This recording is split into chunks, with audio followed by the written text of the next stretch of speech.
morning. I wanted to share today's devotion to all of you. So, the verse that I want to take is, "The just shall live by faith." The just shall live by faith. How do you know that you're walking in faith? So, faith is a journey. Faith is not an event, but it's a journey between you and God. And I wanted to share out of my experience five steps that you're walking in faith. So you can have a checkbox for your spiritual walk of life and see, are you really walking in those 5 steps. So the first step that I want to share is walk in humility. So humility is one dimension or one step in walking in faith. In Micah chapter 6 verse 8, there's a conversation where God says to the people of Israel, to prophet Micah, "What does I require from you?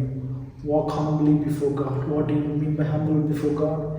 That just listening to the voice and acting on His voice. Humbly is not like just telling I am humbly or trying to act in front of God. No, that is not acting. That is called acting. Walking humbly before God is genuinely bowing down to the presence of God and just acting on the word of God is humble. If you humble before man, they will stamp you. But if you humble before God, God will lift you up. So the first step of walking in faith is walk in humility. The second step I wanted to share is walk in obedience. Walk in obedience. What do you mean by walking in obedience? Obedience is you aligning yourself to the word of God, or it is you are valuing what He said. So many times, obedience is not a work, but it's responding to His law.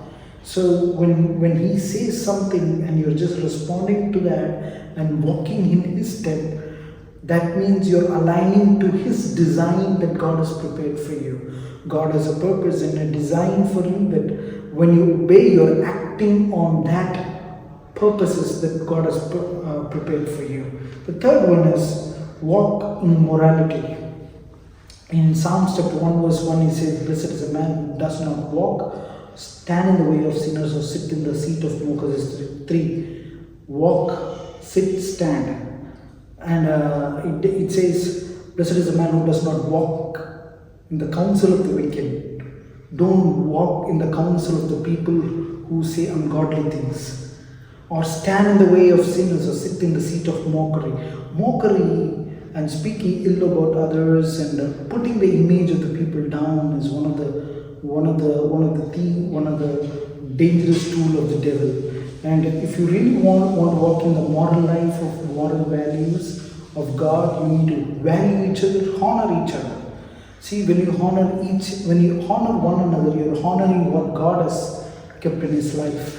And that is called moral values. We need to, in Matthew chapter 5 verse 7, 5 to 7th chapter, it talks about the Olive Mount. He talks about so many things, about loving your enemies, walking, don't have anything in your heart. He talks about your heart issues.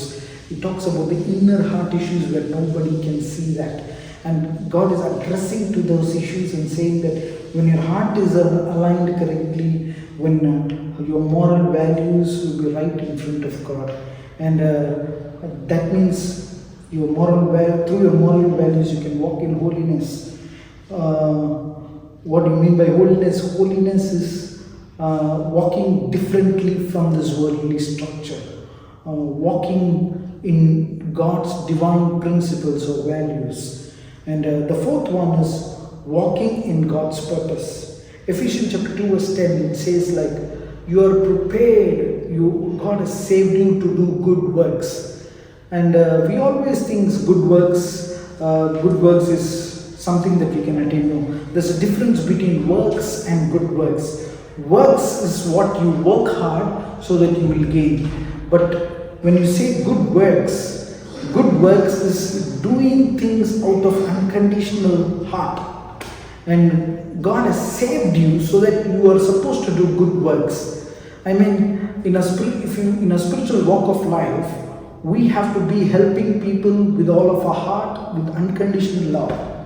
You don't expect anything, but you work, or you just do it out of your abundance of your heart. That is good works. We are all, God has designed us so that we should walk in those good works. And the fifth one I wanted to share is walk in fellowship with God.